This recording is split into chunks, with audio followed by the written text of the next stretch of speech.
नमस्कार साथियों, आज हम लोग भारतीय संविधान से संबंधित कुछ प्रश्न आधुनिक भारत के एमसीक्यू टेस्ट सीरीज में देखेंगे कि क्या क्या प्रश्न आ सकते हैं जो आगामी कॉम्पिटिटिव एग्ज़ाम में पूछे जा सकते हैं।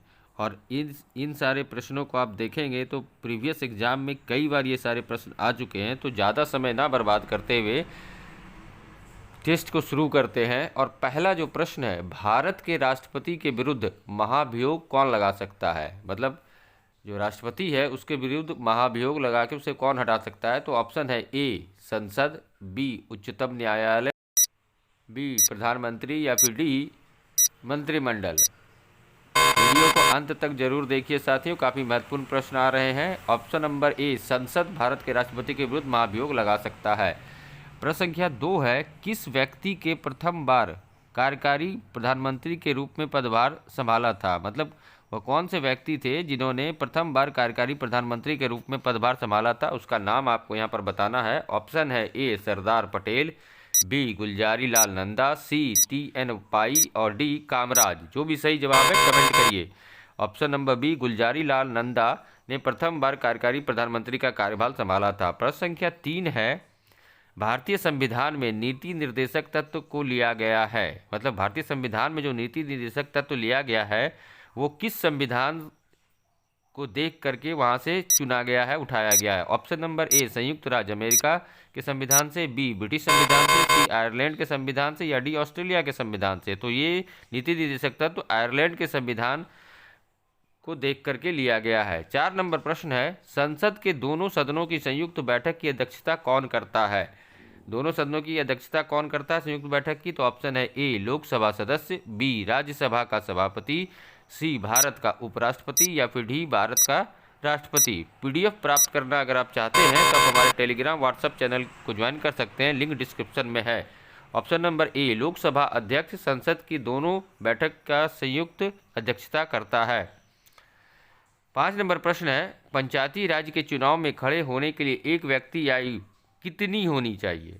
तो ऑप्शन नंबर ए है 21 वर्ष, बी 18 वर्ष, सी 25 वर्ष या फिर डी 30 वर्ष। Bihar police, UP police, SSC, GD, Delhi constable के लिए महत्वपूर्ण प्रश्न है। ऑप्शन नंबर ए 21 वर्ष होना चाहिए पंचायती राज के चुनाव में खड़ा होने के लिए।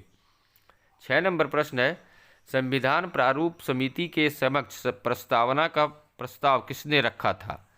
और ऑप्शन है ए जवाहरलाल नेहरू, बी भीमराव अंबेडकर, सी बी.एन. राव या फिर डी महात्मा गांधी। आगामी एग्जाम के लिए कॉम्पिटिटिव एग्जाम में के लिए काफ़ी महत्वपूर्ण प्रश्न है। सही जवाब है जवाहरलाल नेहरू ने संविधान प्रारूप समिति के समक्ष प्रस्तावना का प्रस्ताव रखा था। वीडियो पसंद आने पर वीडियो को लाइक, चैनल को सब्सक्राइब और अधिक से अधिक शेयर अवश्य करें। 7 नंबर प्रश्न है, प्रस्तावना में उपयोग किए गए शब्द समाजवाद, सोशलिस्ट और धर्मनिरपेक्ष, सेक्युलर। ऑप्शन है ए मूल प्रस्तावना के भाग थे, बी 29वें संशोधन द्वारा जोड़े गए थे, सी 42वें संशोधन द्वारा जोड़े गए थे या फिर डी 44वें संशोधन के द्वारा जोड़े गए थे। तो सही जवाब है 42वें संशोधन के द्वारा प्रस्तावना में समाजवाद एवं सेकुलर शब्द को जोड़ा गया था। 8 नंबर प्रश्न है, पंचायती राज की त्रिस्तरीय समिति का गठन किसके द्वारा किया गया था। ऑप्शन है ए बलवंत राय समिति के द्वारा, बी अशोक मेहता समिति के द्वारा, सी विश्वेश्वरैया के द्वारा, डी सिंघवी समिति के द्वारा। जो भी सही जवाब है आप कमेंट कर सकते हैं दोस्तों, तो फटाफट से कमेंट करिए। सही जवाब है ए बलवंत राय समिति के द्वारा किया गया था। 9 नंबर प्रश्न है, निम्नलिखित में से किसे राष्ट्रपति नहीं नियुक्त करता है। ऑप्शन नंबर ए है प्रधानमंत्री, बी उपराष्ट्रपति, सी सर्वोच्च न्यायालय के न्यायाधीश, डी उच्च न्यायालय के न्यायाधीश। इनमें से किसको राष्ट्रपति के द्वारा नियुक्त नहीं किया जाता है वही आपको बताना है, तो कमेंट कर सकते हैं आप, कमेंट करिए।